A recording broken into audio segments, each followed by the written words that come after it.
The letter arrived on a Tuesday morning in the spring of 1882, creased and road-worn from its long journey across the Nebraska plains. And when Cole Harrington unfolded it beside the corral fence with dust on his boots and sweat already gathering at his collar, he read 7 words that changed the direction of his entire life. The matchmaker's letter was blunt in the way that only practical people who dealt in practicalities could be. Miss Clara Weston, age 22, of Millhaven, Missouri, was described in plain and unromantic terms. The letter said she was plain and penniless. It noted that she had no dowry to speak of, no land to her name, no father living to negotiate on her behalf.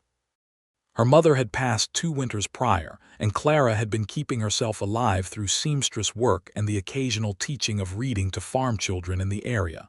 She had no prospects in Millhaven, the matchmaker wrote, and was willing to make the journey west should a suitable arrangement present itself. She could cook well enough. She was reportedly in good health. She had all her teeth. She was described as quiet, dutiful, and not prone to complaints. Cole Harrington read the letter twice standing at the fence, while his horse, a big roan named Brutus, nudged the back of his shoulder looking for the apple he usually brought in the mornings.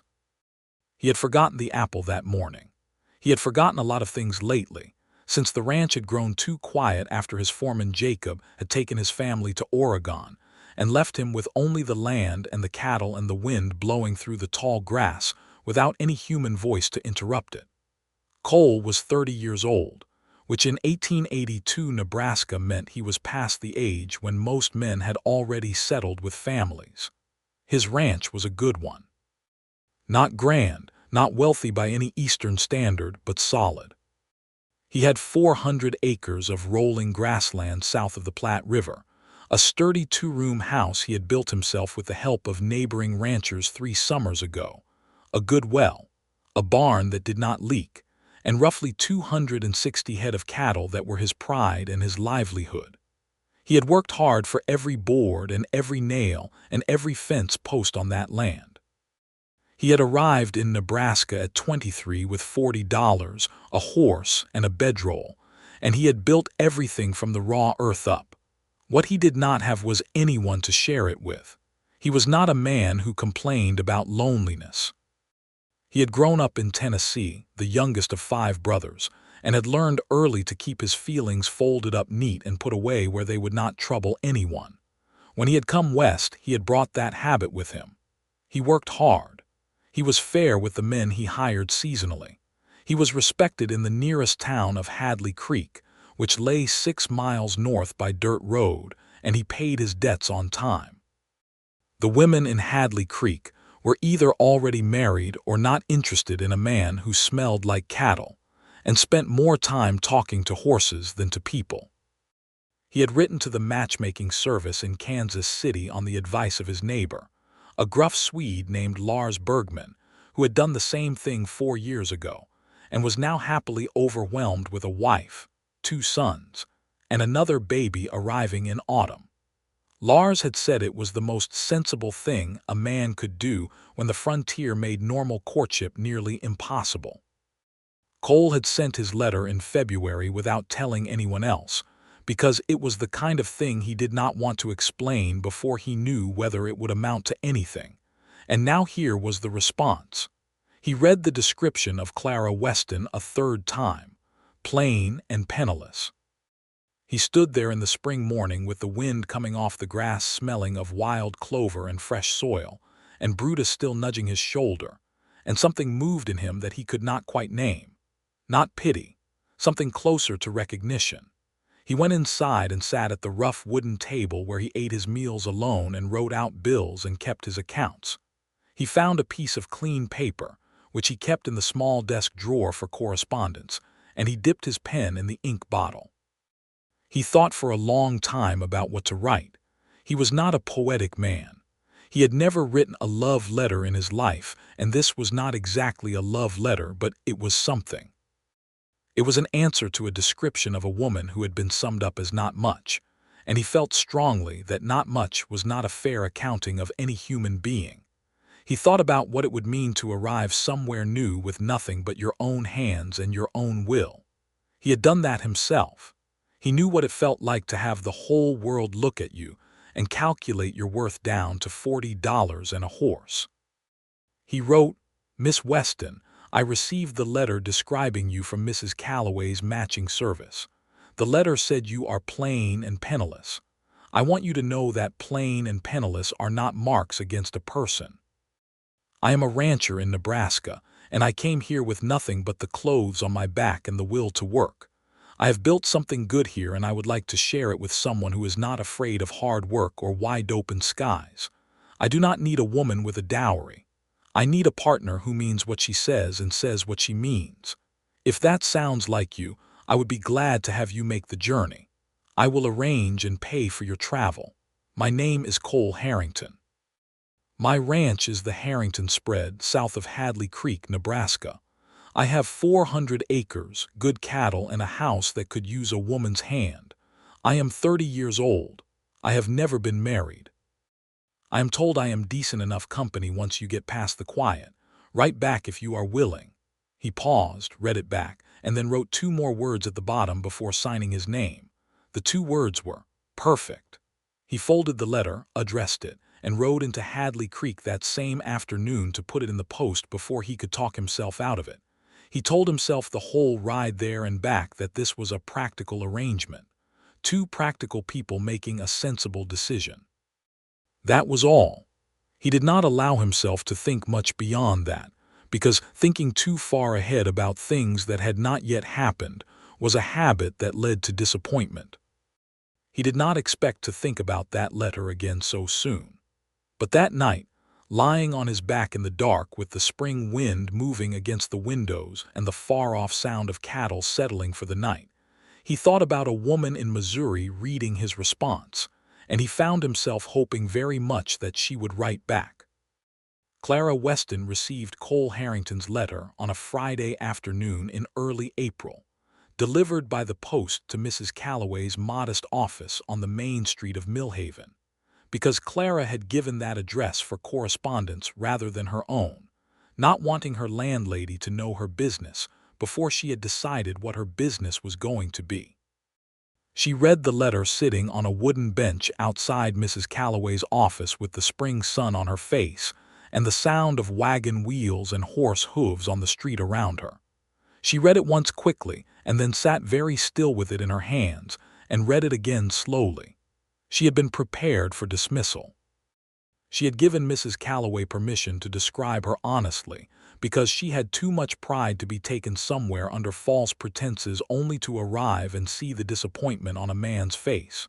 She had said, "Write the truth," and Mrs. Calloway had written the truth, plain and penniless. Clara had nodded when Mrs.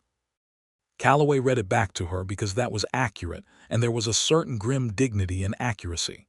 She had not been prepared for someone to read that description and write the word perfect. She held the letter carefully, as though it were fragile, which it was not. It was just paper, but it felt like something fragile to her, something that might change if she pressed too hard on it. She read Cole Harrington's words again and noticed that he had not made promises he could not keep. He had not said she was beautiful, or that he loved her already, or any of the soft, foolish things that would have made her suspicious. He had said he wanted a partner. He had said plain and penniless were not marks against a person. He had said he came west with nothing himself. That, more than anything, was what made her decide. She wrote back the same day at the small writing desk in her rented room above the laundry.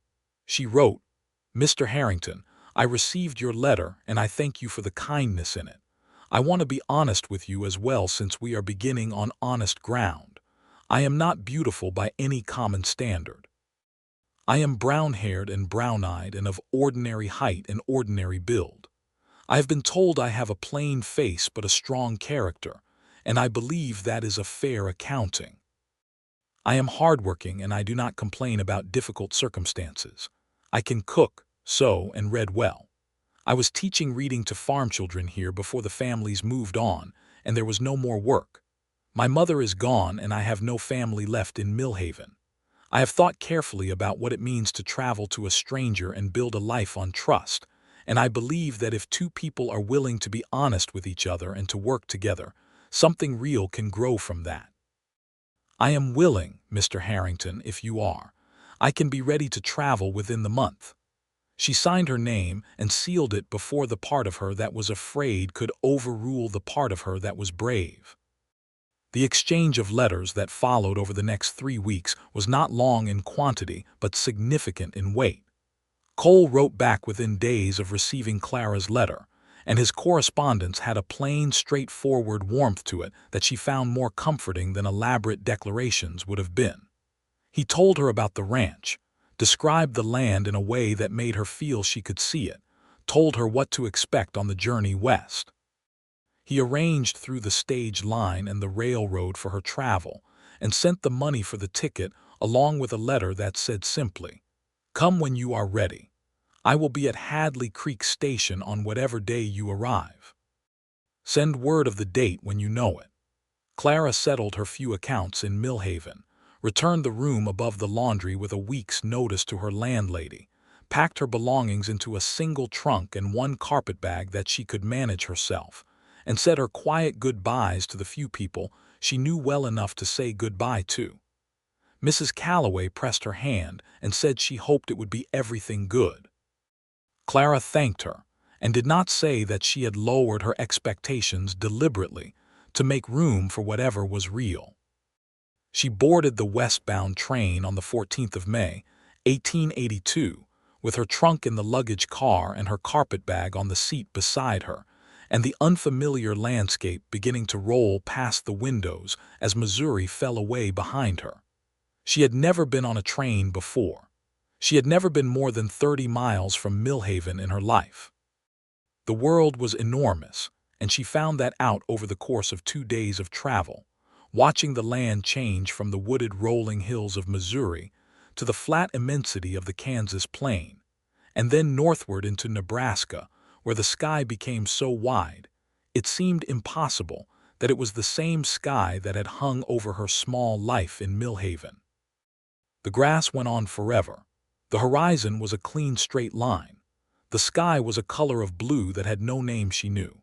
She arrived in Hadley Creek on the afternoon of May 16th, stepping down from the stagecoach that had carried her the last leg of the journey from the nearest rail stop, and the first thing she noticed was how much dust there was, and the second thing she noticed was a man standing at the edge of the station yard with his hat in his hands.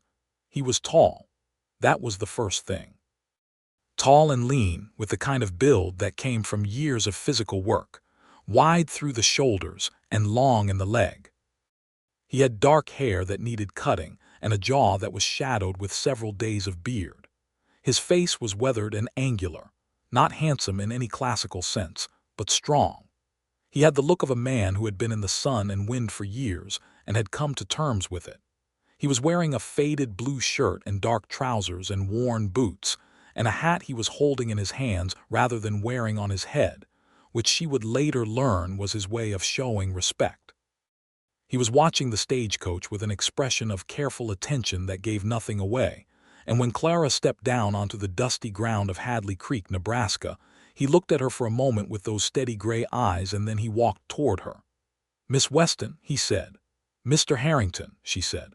They stood there in the dust and the afternoon light looking at each other, two strangers who had agreed to trust each other, and then Cole Harrington said, "I have a wagon out front. Let me get your trunk." It was not a romantic greeting. It was not the kind of meeting that would be written about in novels. But Clara noticed that he handled her trunk with care, and that when he offered his hand to help her up into the wagon seat, he did it without making her feel like she needed help, just as though it was the natural thing to do. She noticed that he did not stare at her in a calculating way, the way some men might when assessing whether the goods matched the description. He looked at her the way a person looks at another person. The ride out to the ranch took about 40 minutes on the dirt road south, and Cole Harrington was quiet for most of it in the way she had already begun to associate with him from his letters. Not an uncomfortable silence, but a settled one, as though he was comfortable in his own skin, and did not feel the need to fill every space with words. Clara watched the landscape and found herself relaxing in a way she had not expected. "It's very big," she said at one point, meaning the sky, meaning the land. "It is," he agreed. "Takes some getting used to. After a while you cannot imagine anything smaller." When the ranch came into view, she felt something tighten pleasantly in her chest. The house was modest and square, built of raw lumber that had weathered to a soft gray, with a covered porch along the front and a window on either side of the door. Behind it the barn rose solid and red-brown, and beyond that the land swept away in long grass that moved in the wind like something breathing. In the corral near the barn, a big roan horse raised his head and looked at them. "That is Brutus," Cole said. "He will try to steal your attention. He is very good at it." Clara surprised herself by laughing. It was a small laugh, but real, and she saw Cole Harrington glance at her sideways with a look that was not quite a smile, but was close to one. The house was plain inside, clean in the way that a man keeps a house clean, which is to say the surfaces were clear, but the personal touches were entirely absent. There was a table, 2 chairs, a stove, shelves with cooking supplies, a small sitting area with a single armchair by the window, and through a dividing door a bedroom with a rope bed and a quilt that looked handmade. Cole had set up a second sleeping area using the storage room off the back of the main room, partitioned with a heavy curtain and furnished with a narrow cot, and he told her without any awkwardness that he had made that space for himself while she took the bedroom, and that there was no expectation beyond what they had agreed in the letters, which was simply to see whether a life together was something they could build honestly. "We can be married in town when and if you choose," he said, standing in the middle of his own kitchen with his hat back in his hands. "I am not going to rush you into anything. You have come a long way on faith, and I respect that." Clara looked at him for a long moment. She had prepared herself for this conversation to be awkward or transactional or worse. Instead, it felt like something careful and decent, and she was aware of a shift happening in some quiet interior place, the slow movement of something she had kept locked up for a long time. "Thank you," she said. "I appreciate that." The first week at the Harrington Ranch was a kind of careful negotiation without words. Clara learned the rhythms of the house and the land, and Cole learned the rhythm of having another person present, and both of them moved around each other with a politeness that was genuine but also slightly tentative, like 2 people trying not to startle a creature that might run. She rose early, as she always had, and had coffee on the stove before Cole came in from the morning check on the cattle. He said thank you for the coffee every morning without fail, and she noticed that he meant it every time, that it was not a habit but a genuine expression. She cooked breakfast, and he ate it with the quiet appreciation of a man who had been feeding himself bachelor meals for years and knew what it meant to eat something prepared with care. She explored the house and found it wanting in certain ways that she set about correcting with gentle determination. She was not the kind of woman who threw herself into reforming a man's space without asking, so she asked, and Cole told her that anything she wanted to change was hers to change, and that he meant it. She found fabric in the dry goods store in Hadley Creek and made curtains for the windows. She organized the kitchen shelves. She brought wildflowers in from the meadow to the east of the house and put them in an old tin cup on the table, and Cole looked at them when he came in that evening, and then looked at her with an expression she could not quite read but which felt warm. On the 5th day, she was hanging washing on the line behind the house when Cole came back early from the south pasture, riding Brutus at a pace that suggested something had happened. He pulled up near the barn and called to her. "Mrs. Bergman has gone into labor early," he said, already dismounting. "Lars came by on the road. They need someone to sit with her. Their nearest neighbor woman is 20 miles off. I thought if you were willing." "I am willing," Clara said immediately, unpinning the last sheet and folding it over the line without thinking. "Let me get my bag." She had a small bag of supplies she had brought from Millhaven, herbs and clean cloth, and a few practical things her mother had taught her before she died. She had helped with 2 births in Millhaven, neighbor women who had needed an extra hand, and she was not frightened of it. She climbed up behind Cole on Brutus without hesitation, tucking her skirts and holding on, and Cole put the horse into a steady lope toward the Bergman place 2 miles north. The baby, a boy they named Eric Anders, arrived safely 4 hours later, and Clara sat with Hilda Bergman through the hard middle hours of it while Lars paced the porch with his big square hands twisted together, and Cole sat with him and talked about cattle and fence lines, and whatever men talk about when they are worried about their wives and need to keep their hands occupied with something else. When Clara came out to the porch finally and told Lars he had a son and that Hilda was well, the big Swede sat down on the porch steps and put his face in his hands and shook silently for a moment, and Clara understood entirely what that was. Cole put a hand on Lars's shoulder and said nothing, which was the right thing to say. On the ride home in the blue late evening, the sky going purple and orange over the grass, Clara sat behind Cole on the horse with her arms around his waist and her cheek resting against his back, too tired to maintain the careful distance she had been keeping, and Cole rode slowly and did not say anything about it. She felt the steady, reliable warmth of him through his shirt and thought that this was perhaps the most simply comfortable she had felt in years. Neither of them mentioned it when they got home, but something had shifted. It was Lars Bergman who inadvertently accelerated things, in the way that happy married men often do. He came by the Harrington ranch 10 days after the birth to thank Clara again, bringing Hilda's preserves as a gift and staying for coffee, and at some point during the conversation he said to Cole, with the broad, cheerful bluntness of a man who had drunk 3 cups of strong coffee and felt it was entirely his place, "You should marry this woman, Cole. Hilda says she is the best sort there is, and Hilda is always right about people." Cole said nothing, but Clara, who was at the stove and had her back turned, felt her face go warm. After Lars left, Cole came to stand in the kitchen doorway while Clara washed the coffee cups, and there was a pause that stretched long enough to become significant. "He is not wrong," Cole said finally. Clara set down the cup she was washing and turned to look at him.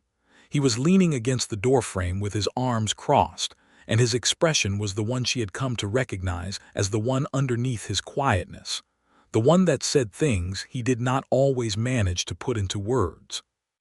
"What are you asking me?" she said. He unfolded his arms and stood straight. "I am asking if you would be willing to marry me," he said. "Not because it is the arrangement we came to this on, but because I would like you to stay, because I think we could be something good together, because the last 3 weeks have been the best 3 weeks I have had in years, and I am not pretending that is just about the good cooking." Clara looked at him for a long moment. She thought about the letter. She thought about the word perfect at the bottom of it, 2 words that had opened something in her the way a window opened in a stuffy room. She thought about that quiet ride home in the purple evening with her arms around his waist. "Yes," she said, "I would be willing." Cole nodded, and a smile broke across his weathered face that she had not seen before, broad and genuine and slightly stunned, as though he had asked expecting a more complicated answer. It made him look younger. It made her want to put her hand against his face. She did not yet, but she thought about it. They were married in Hadley Creek on the first Saturday of June, 1882, in the small white church on the north end of town, that had been built the previous year by the community when the congregation grew too large for the preacher's parlor. The Reverend Michael Holt performed the ceremony with a serious, warm manner that Clara liked immediately. Lars and Hilda Bergman were there as witnesses, Hilda still pale from the birth but bright-eyed and pleased, with baby Eric sleeping in a basket beside her. The storekeeper's wife, a motherly woman named Dorothy Crane, had also come, and had brought wildflowers to put on the church steps. Clara wore her best dress, which was a deep green wool that she had remade from her mother's pattern, taking it in at the waist and adding new buttons she had bought in Millhaven years ago and saved. She had done her brown hair up carefully, and she wore her mother's small pearl earrings, the only jewelry she owned. She looked in the small mirror in the bedroom before leaving the ranch that morning and thought that she did not look beautiful, but she looked like herself, which was perhaps the best that could be said. Cole Harrington had put on a clean white shirt and his good dark jacket and had cut his hair, and when Clara came down the porch steps that morning and he turned from where he was hitching the horses to the wagon, the expression on his face made her breath catch very slightly in her throat. He looked at her the way no one had ever looked at her before, not with assessment or calculation or polite effort. He looked at her the way you look at something that matters. "You look beautiful," he said. She opened her mouth to say something sensible, some deflection, because old habits were strong. But he was already offering his hand to help her up, and there was something in the directness of the statement, the absolute lack of performance in it, that made her simply say, "Thank you." The ceremony was brief and dignified, and when Cole took her hand during the vows, she noticed that his was steady even though she had expected it might be nervous, and she found that she liked that steadiness very much. When Reverend Holt said they might kiss, Cole turned to her with a slight question in his eyes, giving her the choice in the moment, and she answered it by tilting her face up to his, and the kiss was brief and quiet and in front of 4 people, and still somehow the most significant kiss of her entire life. After the ceremony, there was a small gathering at the Bergman place, because Hilda Bergman had decided this was how things would be and nobody argued with Hilda Bergman. There was food and there was the good rye whiskey that Lars made himself, and there was, at some point in the late afternoon, Lars playing the fiddle in the dooryard, while the long summer light came gold and horizontal across the grass, and Cole asked Clara to dance in a way that suggested he was not entirely confident in his dancing abilities. He was not wrong to be uncertain. He moved with the careful determination of a man who had learned to dance by watching others and practiced alone. But his hand at her waist was sure, and he did not step on her feet, and Clara found that dancing badly together in a farmyard in Nebraska, while a Swede played old country songs, was more joyful than any properly executed ballroom dance she had ever imagined.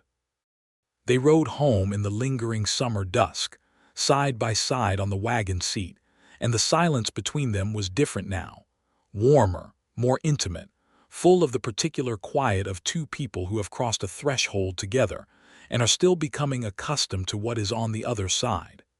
That night, for the first time, Cole moved his belongings out of the back room and into the bedroom where his wife was sleeping. And if the morning found them both somewhat quieter and somewhat more settled, and if Cole stood at the corral fence the next morning with his coffee and watched the sun come up over the grass with an expression that Lars Bergman, passing the road, would have said looked like a man who had figured out what contentment was, then that was simply the truth of the thing. Summer on the Harrington Ranch was the hardest season and the most beautiful. The grass grew tall and golden, the sky was enormous and almost violet in the evenings, and the work was relentless. Clara had known work, had been working since she was old enough to help her mother at the stove, and she did not find the ranch's demands beyond her. She helped with the garden she planted in June, a proper kitchen garden with beans and squash and tomatoes and herbs along the south wall of the house. She canned and preserved and helped with the cattle drives to the neighboring pasture when the south water ran low. She learned to ride, which had not been in any plan but which Cole taught her on a gentle mare named Pearl who was patient and kind. The riding lessons were, unexpectedly, one of the first places where the careful, polite distance between them began to fully collapse into something warmer and more natural. Cole was a good teacher, clear and patient, and Clara was a determined student who did not like failing at things, and the combination produced sessions that were sometimes frustrated and sometimes funny and always close, his hands guiding hers on the reins, his voice low and steady next to her ear. "You are gripping too hard," he said one afternoon, sitting his horse beside Pearl while Clara practiced at a slow trot across the south pasture. "She can feel everything. Be gentler than you think you need to be." "I am afraid of falling," Clara said. "I know," he said, "but you will not fall, and even if you did, I would be right here." She looked at him then, at the easy way he sat his horse and the steadiness in his gray eyes, and thought that this applied to more than the riding lesson. She got better at the riding. She got better at the whole business of the ranch. She had an instinct for the garden and a talent for the cooking, and she had, unexpectedly, a gift for the accounts, which she discovered in July when Cole sat down to do the quarterly tallying, and she looked over his shoulder and found 2 errors in the columns that he had been making consistently for months. He looked at her with an expression of pure surprised respect and handed her the ledger and never looked back. "You should have told me you were good with numbers," he said. "You never asked," she said, not unkindly. "I am asking everything now," he said. "What else do I not know about you?" It became a kind of game between them in the quiet evenings after supper when the work was done and they sat on the porch or at the table with the lamp lit. He would ask her things, careful, thorough questions about her life and her thoughts and her history, and she answered honestly, and she asked things back, and in this way they assembled each other in their minds with an intimacy that was, she thought, perhaps more complete than couples who had courted for years in drawing rooms. She learned that his mother had died when he was 12, that he had been raised largely by his oldest brother until he was old enough to make his own way, that he had come west partly from ambition and partly from the particular restlessness of a man who has more room in him than the place he grew up could hold. She learned that he had taught himself to read entirely from a Bible and a cattle almanac, and that he was embarrassed about gaps in his education he had never had the chance to fill. She offered, carefully, to read with him in the evenings, and he accepted, carefully, and they began working through a book of history she had brought from Missouri, taking turns reading aloud, and this became one of the rituals she loved best about her days. He learned that her father had been a difficult man, not violent but cold, a man who had made her feel that her value was conditional and her worth approximate, and that this was where much of her plain and penniless acceptance of herself had originated. He was quiet for a long time after she told him this, and then he said, "I want you to know that your value is not approximate. It is not conditional. You are the best thing that has happened to this ranch and the best thing that has happened to me, and you can tell me if I ever make you feel otherwise." She was not a woman who cried easily. She did not cry then. But she reached across the table and put her hand over his, and he turned his hand over and held hers, and they sat like that for a while in the lamplight while the Nebraska summer night moved around the house. August brought heat and a complication. A man named Driscoll, who operated a large cattle concern to the east, had been expanding his range for 2 years, pushing his fences gradually into neighboring land, and relying on the fact that small operators often did not have the resources or the legal knowledge to push back. He sent a man to the Harrington ranch in the first week of August, a thin, quiet man in a black coat who handed Cole a letter claiming that the eastern quarter of the Harrington range was disputed territory that Driscoll's company intended to file on with the county. Cole read the letter twice at the kitchen table while Clara stood at the stove, and listened to the silence that followed the rider's departure. "Is it legitimate?" she asked. "No," he said. "My deed is clear. I filed this land legally in 1876. "Then what does he want?" Cole looked up at her. "To make me spend money I do not have on lawyers to defend what I already own until I am tired enough or broke enough to sell him the eastern quarter at his price." Clara set the spoon she was holding down on the counter with a deliberate click. "Then we do not spend money on lawyers," she said. "We get the deed copied by a trustworthy hand. We show it to every rancher in the area so they have seen it and can speak to it. And we write to the county recorder's office ourselves to put it formally on record that we have filed our objection." Cole looked at her for a moment with that expression she was coming to know very well, the one of slightly surprised respect that she was beginning to find privately satisfying. "You have thought about this kind of thing before," he said. "I have thought about the ways powerful men try to take things from people who cannot easily fight back. she said. My father's farm was taken by a similar process when I was 16. I watched it happen and could not stop it. I am not interested in watching it happen again. There was a quiet intensity in her voice that was not anger but was something related to it, something controlled and purposeful. And Cole looked at her across the kitchen and felt a depth of admiration for this woman he had married that moved through him like a current. They did exactly what she proposed. Cole rode to the county recorder's office in the larger town of Grover's Mill, 20 miles east, with his original deed and a carefully written letter that Clara composed for him, documenting the dispute and formally establishing their prior claim. He stopped at every neighboring ranch on the way and on the way back, showing the deed, explaining the situation, and collecting the quiet, steady solidarity of men who all knew that Driscoll's expansion was a threat to all of them. Lars Bergman said several things in Swedish that Clara could not translate, but which Cole reported were along the general lines of what one does to the kind of man who tries to steal land from his neighbors. The Driscoll representative came back 3 weeks later. This time Cole met him at the fence line with a copy of the county recorder's acknowledgment in his hand and 4 neighboring ranchers at his back, Lars among them. The thin man in the black coat looked at the document, looked at the assembled ranchers, and rode back east without another word. That was the last they heard from Driscoll, who moved his expansion efforts in a different direction and left the smaller ranches alone. That evening, Clara made a proper celebration supper, a roast with everything from the garden, and Cole opened the bottle of good whiskey he kept for special occasions. And they ate at the table with the lamp turned up and talked and laughed, and she saw him relaxed in a way she had not quite seen before, the particular relaxation of a man who has been carrying a worry and has set it down. When he reached across the table and touched her face with his fingers, slow and deliberate, she leaned into it like a plant toward light. "Thank you," he said, "for that, for all of it. It is my land too," she said, "my home too." He looked at her with those steady gray eyes and said, "Yes, it is. I hope you know that, every bit of it." She covered his hand with hers. "I know," she said, "I know."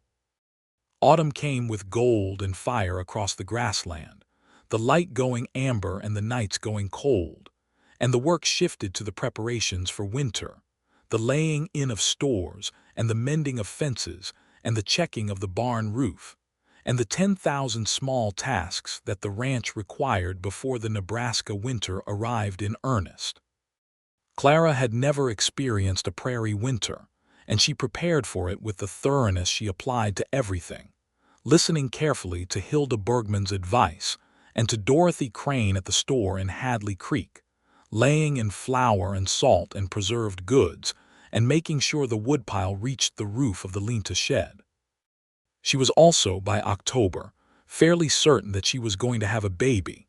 She said nothing for another 3 weeks, keeping the knowledge to herself and examining it from all sides, turning it over in her mind in the quiet mornings before Cole was up, standing at the kitchen window with her hands wrapped around her coffee cup, and the grass outside going brown, and the sky turning that particular blue of late autumn. She was afraid of something she could not fully name, and she thought about it carefully until she could name it. She was afraid of changing what they had. They had built something precious between them in these months, something careful and honest and deeply satisfying, and she was aware that a baby changed everything, and she wanted to give him the news when she was sure enough and ready enough to give it properly. She told him on a Sunday afternoon in mid-October, when the work was quiet, and he was on the porch mending harness leather in the cool afternoon sun. She came and sat in the other chair and said his name, and when he looked up she said, "I think we are going to have a baby in the spring." Cole Harrington put down the harness very slowly. He looked at her. His face went through several things in quick succession, surprise and something that might have been fear, and then something that opened up beneath both of those like a room she had not known was there. "Are you certain?" he said. "Fairly certain," she said. "I will have Hilda come and look. She would know better than I would." He was quiet for a long moment. Then he said, "Are you well? Are you feeling all right?" "I feel perfectly fine," she said. "A little tired in the mornings, nothing that stops me working." He leaned forward in the chair and took both of her hands in his, careful as if she had suddenly become something precious that required careful handling, which she found both touching and slightly exasperating. "Cole," she said, "I'm not made of glass." "I know that," he said. "Believe me, I know that." But he held onto her hands and looked at her with an expression so full of feeling that she felt her throat tighten. "Are you happy?" she asked, because she wanted to hear him say it. "Clara," he said, and his voice was quiet and rough and completely real, "I am so happy I do not know what to do with it." She laughed, and he squeezed her hands and then stood up and pulled her gently to her feet and held her. There on the porch with the October wind moving through the dried grass and the smell of approaching winter in the air. And she stood with her face against his chest and his arms around her, and felt completely, simply, profoundly at peace. Hilda confirmed the news the following week, and was delighted enough about it that she had to be quietly talked out of telling the entire county immediately. She was gracious about the talking out and confined her announcement to Lars, who came over the next day with a bottle of his best rye whiskey and a speech of congratulations that was partly in English and partly in Swedish and entirely sincere. The winter arrived, as it always did in Nebraska, without apology.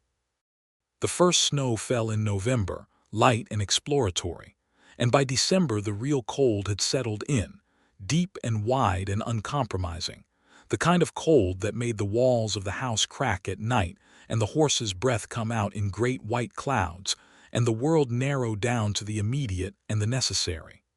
Clara had prepared well. The house was warm, the stores were full, the wood was dry. She and Cole settled into the winter rhythms of the ranch, the twice-daily checks on the cattle, the constant attention to the fire, the long evenings that were not lonely but intimate in the particular way of two people confined together who have chosen to be confined together. She grew bigger as the winter deepened and the world went white. Cole watched the change in her with a quiet attention that was tender without being cloying, never treating her as fragile but never pretending that nothing was different. He took on the heavier tasks without comment, adapted the daily routine without fuss, and continued to read with her in the evenings and to ask her questions and to tell her things, so that the growth of the baby and the growth of their knowledge of each other happened in parallel, both of them expanding into something larger. There were hard days. Days when the cold was so severe that the trip to the barn took real courage, when the cattle needed extra care and the well froze, and the work was grinding and relentless. There were days in February when the blizzard closed in and neither of them could go further than the porch, when the world outside the windows was nothing but white movement, and they sat together in the lamplight and Cole played the harmonica he had as a boy and Clara sewed, and they were entirely sufficient to each other. February brought one more complication, this one of a different kind. A family arrived at the ranch during a brief break in the blizzard, exhausted and half-frozen, traveling in a wagon that had lost a wheel on the eastern road. There were 5 of them, a man named Thomas Reeves, his wife Mary, and their 3 children, ages 7, 10, and 12. They had left Ohio in the autumn, intending to homestead in Dakota Territory, and had been caught by the winter before they could reach their destination. Their money was nearly gone, their provisions were low, and the youngest child had a cough that made Clara's expression go serious and focus the moment she heard it. She put them all in the house without hesitation, bedding down the children by the stove with blankets and feeding them hot soup, while Cole and Thomas went out to stable their remaining horse and retrieve what could be saved from the wagon. She made up a poultice for the youngest child's chest from her herb supplies and spent 2 nights sitting up at intervals to check on him. And the cough broke by the 3rd day and the child's fever came down, and color returned to his face.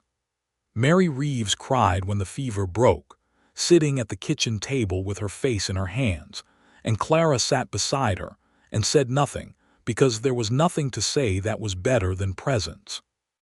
The family stayed for 12 days while Cole and Thomas repaired the wagon wheel, with the spare iron coal kept in the barn for exactly these kinds of emergencies. Thomas was a capable man who worked hard and did not take hospitality for granted, and by the end of the 12 days he and Cole had a genuine mutual respect going, the kind that develops between men who have worked alongside each other in difficult conditions. When the Reeves family left, heading north again toward Dakota Territory with a fresh supply of provisions that Clara had packed without discussing the cost, Thomas shook Cole's hand for a long time and said, "You are the best of what this country is supposed to be, and I hope you know that." Cole said he was glad they were on their way and to write when they got there, and after the wagon disappeared down the snow-packed road he came back inside and found Clara at the stove looking thoughtful. "We could not have done otherwise," he said, preempting whatever she might have been calculating about the provisions. "I know," she said. "I was not thinking about the provisions. I was thinking about how they looked when they arrived, how close it was." "It is close for a lot of people out here," he said. "The country asks a lot." "I know," she said again. She turned and looked at him. "I am glad we could help. I am glad we had enough to give." He crossed the kitchen and put his hands on her shoulders and kissed her forehead, and she leaned against him for a moment, the child between them making itself known with a firm kick that made both of them still and then laugh. "He knows we are talking about him," Cole said. "You say he," she said. "What if it is a girl?" "Then she knows we are talking about her," he said. "Either way, they have opinions already. Good sign." Spring arrived in March, tentatively, the snow beginning to pull back from the south slopes and the grass sending up the first green shoots through the brown. The world loosened and the light came back and the cattle grew restless, and everything on the ranch moved toward renewal with the particular momentum of the prairie season. Their son was born on the 4th of April, 1883, with Hilda Bergman in attendance, and Cole pacing the porch in the cold spring morning, with Lars keeping him company in the way Lars had been kept company himself 2 years before. The birth was hard and long, 16 hours that tried Clara's considerable strength to the limit, and Hilda was a steady, capable presence throughout. And when the baby finally arrived and cried his first outraged announcement into the world, Cole came through the door and went directly to where Clara lay with the baby on her chest, and he sat beside her, and she watched him look at his son for the first time. His face was something she would keep for the rest of her life. She had never seen anyone look like that. It was not just joy, though it was that. It was something larger, some recognition that went below the ordinary surface of things to where the real foundations were. "He is perfect," Cole said very quietly, and Clara thought about the letter, about that word at the bottom of a stranger's response to a description of her plainness and her poverty, and felt the completeness of a circle. They named him James Thomas Harrington, the James for Cole's father and the Thomas in honor of the man from Ohio who had written from Dakota Territory 3 weeks earlier to say that they had arrived safely and were building their homestead. James Harrington was a demanding baby in the way that healthy babies are demanding, and the spring became a particular kind of joyful exhaustion. The work of the ranch in full season combined with the work of a new infant and Cole learning to be a father with the same determined carefulness he brought to everything he did. He was good at it, more naturally than he had expected, the patience that served him with the cattle serving him equally well with the baby, and the particular gentle steadiness of him that Clara had loved from the beginning manifested in the way he held his son, sure and calm, so that James rarely cried in his father's arms. Clara recovered well, as Hilda had expected she would, being what Hilda described as good solid stock, which Clara accepted as the high compliment it was intended to be. By May she was back to full strength and full capacity, working the garden with James in a basket in the shade of the porch, reading in the evenings while Cole held the baby and they talked about everything, and nothing in the way of people who are entirely at home with each other.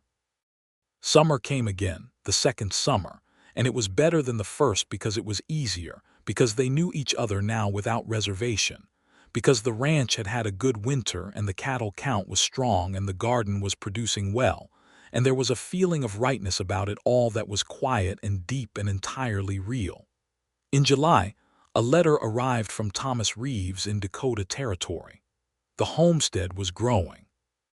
His wife Mary had started a small school for the neighboring settler children and was wondering if there was anyone who might come to help teach, as the nearest qualified person was 40 miles away. Thomas mentioned this, Clara suspected, because she had told Mary during those 12 February days about her teaching in Millhaven, and the two women had talked at length about what was lacking in the frontier settlements. Clara read the letter to Cole over supper and then looked at him across the table. "I am not suggesting I go to Dakota Territory," she said, reading his expression. "I did not say anything," he said. "You were about to." "I was about to say that if you wanted to do something about the school situation here in Hadley Creek, I would support it completely." She looked at him. "There is no school in Hadley Creek." "No," he said, "there is not. There are about 20 children in the area without proper schooling. Reverend Holt has been teaching reading on Sunday mornings, but it is not enough and he knows it." Clara was quiet for a moment. "We would need a building," she said. "Hadley Creek could raise one," he said, "if the right person made the case to the right people." She looked at him steadily. "You have been thinking about this for a while." "Since February," he said. "When you were sitting up with the Reeves boy and I was watching you, and thinking that this was a woman who had more to give than one ranch's worth of problems." She was quiet again, longer this time. James was asleep in his cradle by the stove, making the small, contented sounds of a well-fed baby. The evening light was coming through the new curtain she had made in June, warmer than the first pair. "I can do both," she said, "the ranch and the teaching." "I know you can," he said. "That was never the question." By September of 1883, Clara Harrington had spoken to Reverend Holt and to the Hadley Creek merchants and to every family within 10 miles with school-age children, and the case had been made with the kind of quiet, thorough persuasiveness that was entirely Clara's particular gift. Cole had contributed the lumber from his winter cutting and 3 days of his own labor, and Lars Bergman had contributed 2 days, and his older boys had contributed 1 each, and the school building went up in the last warm weeks of September, a small but solid 1-room structure on the north side of Hadley Creek, between the church and the store. The first school day was in October, with 14 children ranging from 6 to 14, and Clara stood at the front of the room and looked at them and felt something settle into place in her that she had not known was unsettled, some piece of herself that she had been carrying unhoused for years. She wrote to Mrs. Calloway in Kansas City that autumn, a letter she had been composing in her head for months. She wrote, "I wanted you to know that the honest accounting you gave of me found the exactly right man to read it. He wrote back and said perfect, and he has proved it every day since. I have a husband and a son and a home and a school, and more than I ever thought a life could hold. I hope you will tell the women who come to you, uncertain and afraid, that honesty is the bravest thing, and that the right person will receive it like a gift. Mrs. Calloway." Wrote back in December with a letter that made Clara sit at the kitchen table with happy tears on her face, which she did not try to explain to Cole, who came in from the cold and found her thus and simply sat down and waited. "She says she is going to read what I wrote to women who are afraid," Clara said when she could. "Good," he said. He reached across and wiped her cheek with his thumb. "She should." The year turned, and James grew and walked, and began to talk with considerable enthusiasm about everything he encountered, which proved Cole's theory about opinions being a good sign in anyone. The ranch had a strong year in 1884, good rain and good prices, and Cole bought a second well and extended the barn, and hired a permanent hand, a young man of 19 named Samuel, who had arrived in Hadley Creek with a recommendation from a rancher in Kansas, and who proved to be reliable and good-natured, and who became over the months a part of the extended family of the Harrington Ranch in the way that often happened in the West, where loyalty was a currency more valuable than most. Clara taught school 3 days a week and ran the ranch's accounts and her kitchen garden and her household and James's, rapidly developing education with an efficiency that would have astonished anyone who had met her in Millhaven, small and quiet and plain, and apparently without prospects. She was not the same person she had been in Millhaven, or perhaps she was more fully the same person, the person she had always been in potential given finally the right conditions in which to grow. The school expanded. By the spring of 1885, she had 22 students and had petitioned the county for a contribution toward a second teacher, which was granted after 3 months of persistent correspondence. And the second teacher arrived in June, a young woman named Ada from Indiana who was 20 years old and who reminded Clara very much of herself at that age, serious and competent, and looking carefully at the world she had arrived in to determine whether it was trustworthy. Clara introduced Ada to the community with the same warm, careful attention that she wished she had received when she arrived, making sure Ada knew where everything was and who everyone was, and that she had a standing invitation to Sunday dinner at the Harrington Ranch whenever she felt like company. Ada took up the invitation regularly, and she and Clara developed a friendship that Clara valued very much, the kind of friendship between women who recognize each other's quality, which is a different and particular pleasure. Cole liked Ada, thought she was sensible and would do well, and when in late 1885 Ada and Samuel began looking at each other with a certain awareness that was unmistakable to anyone paying attention, he and Clara exchanged a look across the supper table that was full of private amusement and entirely kind. They did not interfere. Ada and Samuel found their own way, which they did the following spring, and the wedding was a full community affair that Hadley Creek turned out for with considerable enthusiasm, because the town was growing and people liked any reason to gather and celebrate the good things. In the autumn of 1885, Clara told Cole that James was going to have a sibling. He received this news differently than the first time, with an immediate, uncomplicated joy, pulling her to him right there in the kitchen with James on her hip watching with a 2-year-old's interested incomprehension. "Are you happy?" she asked, as she had the first time. "More than I know what to do with," he said, as he had the first time, and she laughed against his shoulder because some things bore repeating. Their second child arrived in May of 1886, a girl they named Helen Margaret, and James, now 3, regarded her with a mixture of suspicion and fascination that evolved over the following weeks into a proprietary big brotherly affection that was very sweet to watch. Helen was born with a good voice and a clear preference for being held, and Cole carried her in one arm for much of the first months of her life while managing the ranch with the other, which Samuel said was impressive and which Cole said was just necessity. The Harrington Ranch was a different place now than the one Cole had described in his first letter to Clara, though the bones of it were the same. The house had been expanded, a second bedroom added on the south side for the children, and a proper sitting room added to the front with windows on 3 sides, so that in the evenings the family could sit with the lamp and the books and the harmonica and the vast Nebraska sky visible in all directions, a reminder of where they were and what they had built in it. Clara's garden was magnificent by this point, the result of 4 years of steady work and learning, spreading along the south side of the house and wrapping around the east wall, full of the practical and the beautiful together, vegetables and medicinal herbs, and in the beds nearest the porch, flowers that Cole had begun planting for her, starting with the wild roses he had dug from the creek bank the spring after James was born, and continuing with whatever seeds he came across that he thought she would like. Saying nothing about it, just letting the flowers appear for her in the spring, which was one of many ways he said things that he also said with words.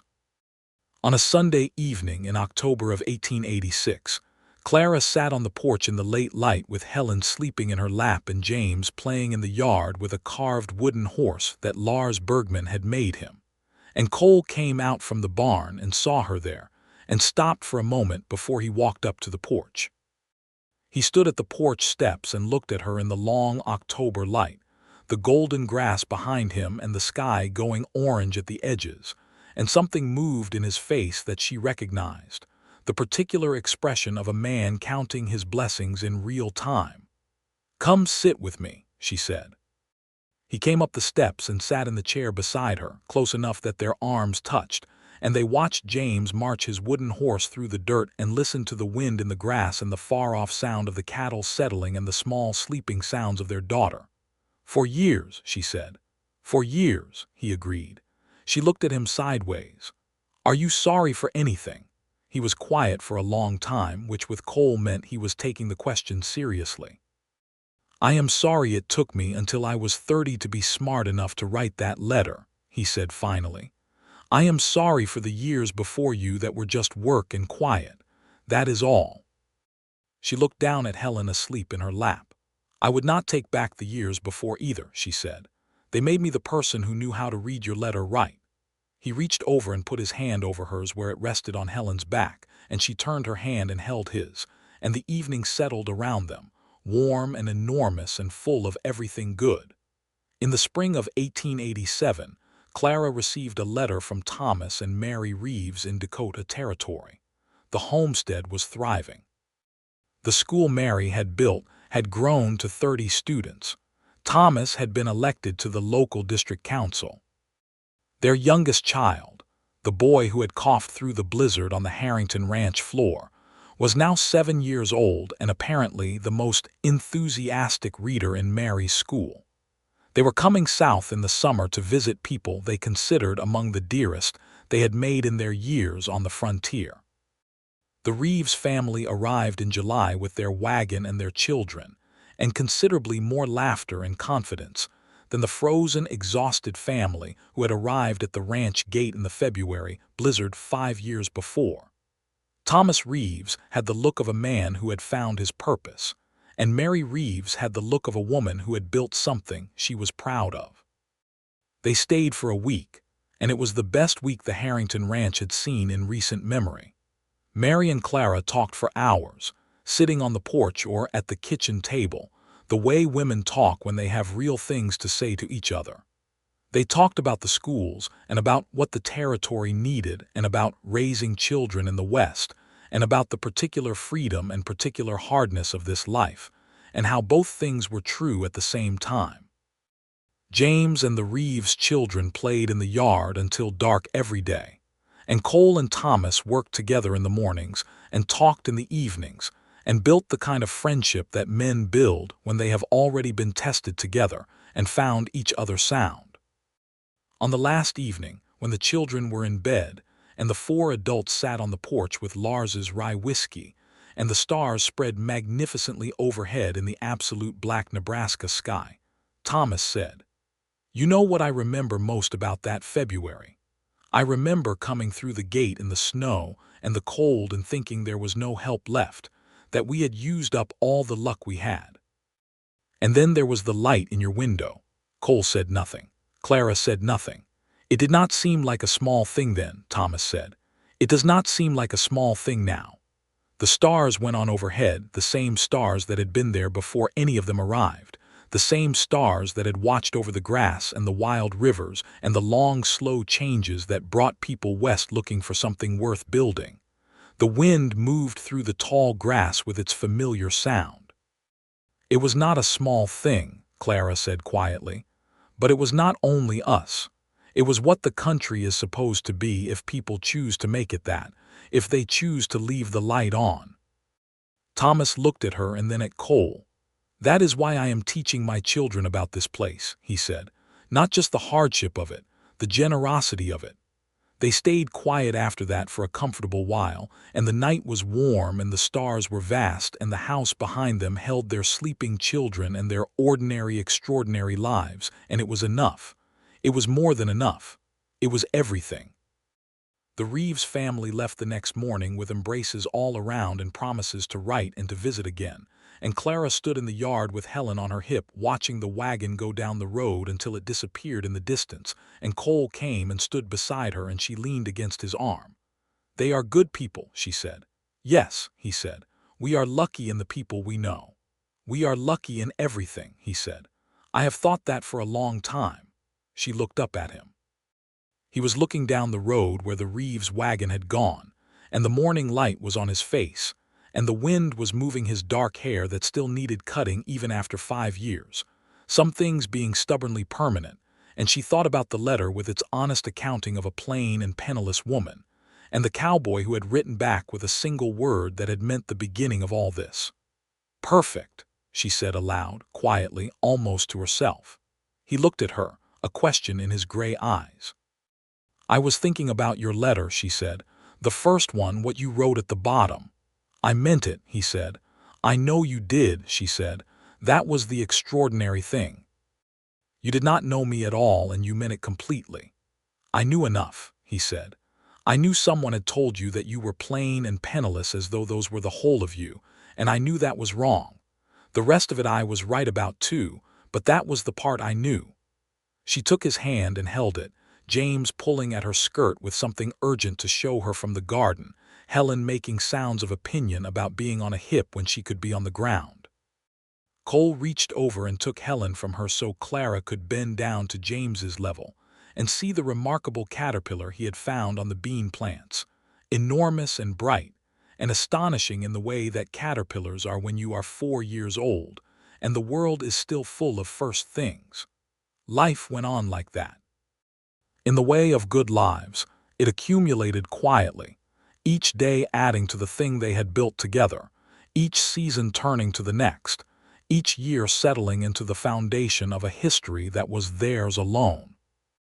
In 1888, the railroad extended its line, and Hadley Creek grew, new families arriving, new buildings going up on the main street, the school expanding to 3 classrooms, and Clara officially recognized by the county as the district's head teacher with a small salary attached, which she noted with private satisfaction was the first money she had ever earned that felt entirely proportionate to the work.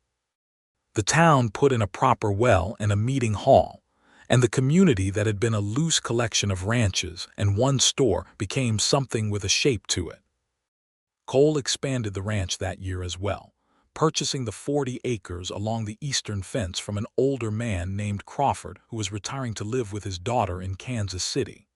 It was good grazing land, and the purchase brought the Harrington spread to nearly 500 acres, which was more than Cole had ever specifically aimed for, but which felt right, felt like the natural extent of what he and Clara and Samuel and their growing operation could properly care for. James started school in the autumn of 1888, in his mother's classroom, which created a particular diplomatic challenge that Clara navigated with her characteristic careful fairness, treating James exactly as she treated every other student, which James found slightly confusing, but which produced in him an early understanding that his mother was a person of considerable authority and principle in the world outside their home, and that this was something to be proud of. Helen, 2 years behind her brother, was already under the instruction of Ada, who had taken the younger students as her particular domain and was gifted with them in a way that delighted everyone who watched her work. Samuel and Ada's own first child had been born the previous spring, a boy named William, and the 2 small families were so intertwined in their daily life that the children thought of each other as cousins, which was near enough to the truth of it. In the deep winter of 1889, on a night when the snow was coming in horizontal and the world outside was nothing but white darkness, Clara and Cole sat by the stove after the children were in bed, and the ranch was bedded down, and the silence was the silence of deep winter, complete and encompassing. Cole was mending a piece of harness and Clara was reading, and James had left his wooden horse on the table, and Helen had left a small flower she had made from paper scraps, and the lamp was warm and the fire was good, and there was absolutely nothing wrong anywhere within the walls of that house. Clara set her book down and looked around the room. She looked at the curtains she had made and the wildflower drawing that James had done pinned to the wall, and the quilt her mother had made that now lay over the back of the armchair, and the everyday beautiful ordinary evidence of their life. Cole looked up from the harness and saw her looking. "What?" he said. "Nothing," she said. "Everything. I was thinking about the morning I left Millhaven." "What about it?" She was quiet for a moment. "I was very afraid," she said. "I had told myself I was not, but I was. I was sitting on the train thinking that I was traveling to a stranger and a strange place on the strength of a few letters and a word written at the bottom of a page, and it was the bravest and most frightening thing I had ever done." He had put down the harness and was watching her. "And then I got here," she said, "and you were standing with your hat in your hands, and you looked at me like I was a person, and I thought, all right. All right, it is going to be all right." He got up from his chair and came to her and sat on the edge of the table beside her chair and looked down at her, and his face was everything she had come to know and love over 7 years. The strong, weathered lines of it, the gray eyes, the steady, unhurried way he always looked at things. "It has been more than all right," he said. "It has been everything," she said. "I want you to know that. I want to say it plainly, the way you said things to me plainly from the beginning. You are the best part of everything, Cole. You are home." He reached down and took her face in both hands and tilted it up to his, and he kissed her with all the accumulated tenderness of 7 years, slow and full of knowledge, and she put her hands over his, and they stayed like that for a long moment while the winter storm moved outside and the fire crackled and the house held them. When he sat back, he said, "I want to tell you something I have never quite put into words." "Tell me," she said. "When I wrote that letter back to Mrs. Calloway," he said, "I wrote perfect because I meant that what you described, plain and penniless and honest and willing and unafraid to state the truth of yourself, was exactly what I had hoped for and could not have named before I read it. Not beautiful and wealthy and easy. Real. You. I wrote perfect because you were already perfect before I knew a single other thing about you." Clara looked at him for a long moment. "Cole Harrington," she said, "you are a considerably more romantic man than you let on." He looked genuinely surprised by this assessment, which made her laugh, which made him smile, which was still, after 7 years, one of the best sights she knew. Spring came again in 1889, and with it, the announcement that the territory of Nebraska was no longer a territory at all, that the states around them were growing and changing, and the whole vast country was becoming something new. Though on the Harrington ranch the grass still grew, and the cattle still needed tending, and the sky was still the same impossible blue that Clara had first seen from the train window years ago, and that she still sometimes stopped in the middle of whatever she was doing just to look at properly. James turned 6 in April and was reading above his age, and had opinions about horses and cattle, and the school curriculum that he expressed with considerable confidence. Helen turned 4 and had her father's gray eyes and her mother's complete comfort with the world, and she moved through the ranch and the town and the school and every other environment she encountered with a certainty that reminded Clara of the person she had become here, not the person she had been in Millhaven, the person the West had allowed her to grow into. That summer Clara made a trip she had been thinking about for 2 years. She went back to Millhaven. She took James with her, because James was old enough to travel, and because he was curious about everything and the journey would be good for him. And Cole put them on the stage to the railroad with James's hand in hers, and his expression, the particular one that said he trusted her completely, but would be glad to have her back. Millhaven was smaller than she remembered it, or perhaps she was larger. The streets were the same, but her relationship to them was entirely different. She visited the places she had known, the laundry where she had rented her room, the square where she had sat on a bench and read Cole's first letter, the church where her mother was buried. She stood at her mother's grave for a long time with James standing quietly beside her, holding her hand with the instinctive kindness of a child who understands that the adult beside him needs comfort without being told. "Is this your mama's mama?" he asked. "Yes," Clara said. "Do you miss her?" "Every day," Clara said. "She would have loved you very much." James considered this seriously. "I would have loved her too," he said, "because she made you, and you are my mama." Clara stood at her mother's grave and felt the years between that life and this one, the distance traveled, the person made, and thought that her mother would not have wished for her to stay in Millhaven indefinitely, would not have wished for her to accept a small life when a large one was possible. Her mother had been a woman who understood about accepting things with grace, but she had also been a woman who knew that grace was not the same as surrender. "I am well, Mama," Clara said quietly to the stone. "I am more than well." She took James to visit Mrs. Calloway before she left, and the old matchmaker received them in her office with a warmth that made the years feel short, and she looked at James with the satisfaction of a woman who has done her work well and knows it. "You wrote to me," Mrs. Calloway said. "Your letter, I have read it to more women than I can count." "I hoped you would," Clara said. "It changes them," Mrs. Calloway said.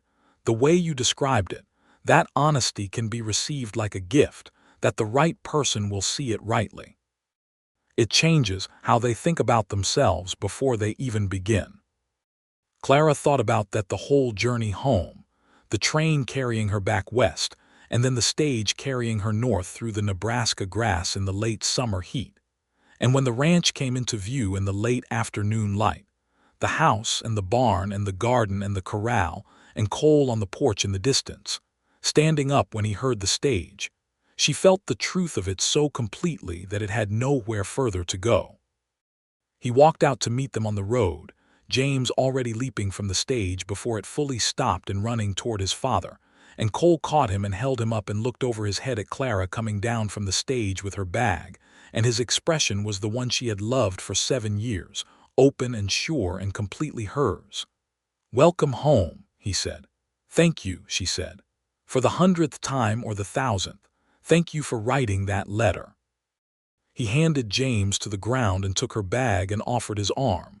"Thank you for writing back," he said. They walked up to the house together in the late summer light, James running ahead and Brutus, older now but still demanding attention, ambling toward the fence, and Helen visible at the window where she had been watching for them, her small hand pressed to the glass and her face alight. The life they had built was there, solid and real, in the boards of the house and the rows of the garden and the faces of their children, and the 500 acres of grass going gold in the evening light. It was in the school with its 3 classrooms, and its growing collection of young Nebraskans who would grow up knowing how to read and figure and think. It was in the friendships with Lars and Hilda and Samuel and Ada and Thomas and Mary, and all the others who had made their world rich with connection. It was in every letter they had written each other, the first ones and the ones since, because they had never stopped. Cole would sometimes leave a note on the kitchen table when he rode out early, a sentence or two, just because. Clara had kept every one of them in the small wooden box he had made her the second winter, sanded smooth and fitted with a latch. When James once asked what was in the box, she had said, "The beginning of everything." Years later, when James Harrington was grown and had his own land in the southern part of the county, and was considering writing to a matching service himself because the frontier made normal courtship difficult, he came to his mother and told her what he was thinking and asked her what she thought of it. Clara Harrington was 40 years old by then, her brown hair touched with gray and her face more lined than it had been in Millhaven, and her eyes the same clear brown they had always been.